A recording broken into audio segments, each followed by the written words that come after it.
రైతు సోదరులకు స్వాగతం. భారత వాతావరణ శాఖ తాజాగా ఒక కీలక రిపోర్ట్ రిలీజ్ చేసింది. వాయువ్య బంగాళాఖాతంలో అల్పపీడనం ఏర్పడింది. మామూలుగా వర్షాకాలం వచ్చి 40 రోజులు 45 రోజులు దాటిపోయినా కూడా ఇంతవరకు సరైన వర్షం లేదు. 2 తెలుగు రాష్ట్రాల్లో ఇంతవరకు సరైన వర్షపాతం నమోదైన ప్రాంతమే లేదు. ఏదో ఒకటి అర ఒక వర్షం నమోదైనా అది వ్యవసాయం విత్తనాలు వేసుకోవడానికి పనికొచ్చే వర్షం కాదు. ఇంకా భూములే చాలా ప్రాంతాల్లో రైతులు సిద్ధం చేసుకోలేదు. అందుకని చాలామంది రైతులు కామెంట్ చేస్తూ ఉన్నారు, వర్షాలు పడతాయా లేదా అని. ఎల్నినో ప్రభావం తీవ్రంగా ఉంది, అందులో ఎలాంటి అనుమానం లేదు. మొదటి నుంచి చెప్తా ఉన్నాం మనం.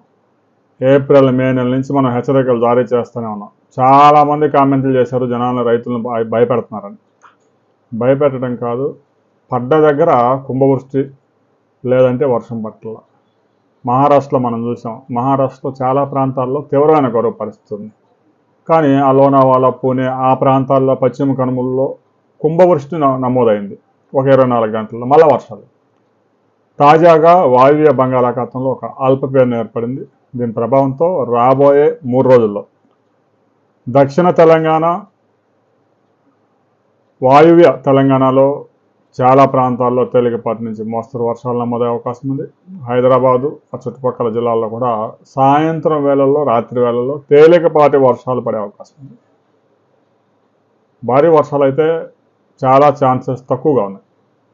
రాబోయే 24 అవర్స్ తర్వాత మరో రిపోర్ట్ వస్తుంది కాబట్టి ఆ రిపోర్ట్లో ఏదైనా ఉంటే మనం దాని గురించి అప్డేట్ చేసుకున్నాం.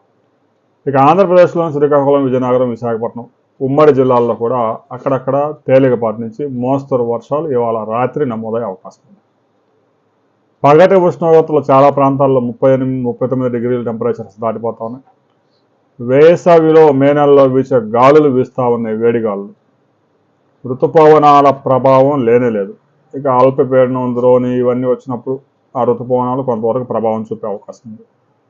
తాజాగా 2 తెలుగు రాష్ట్రాల్లో తీవ్రమైన కరువు పరిస్థితులు నెలకొన్నాయి.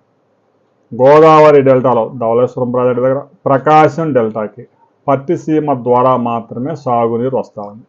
ఇక ఎక్కడా కూడా సాగునీటికి నీరు విడుదల చేసిన దాఖలాలు లేవు ఇంతవరకు. దీనికి సంబంధించి మరిన్ని బిగ్ అప్డేట్స్తో 2 తెలుగు రాష్ట్రాల్లో కరువును ఎదుర్కొనేందుకు రాష్ట్ర ప్రభుత్వాలు ఎలాంటి ప్రణాళిక అమలు చేయబోతా ఉన్నాయి అనే వివరాలతో మరో వీడియోలో మనం కలుసుకుందాం.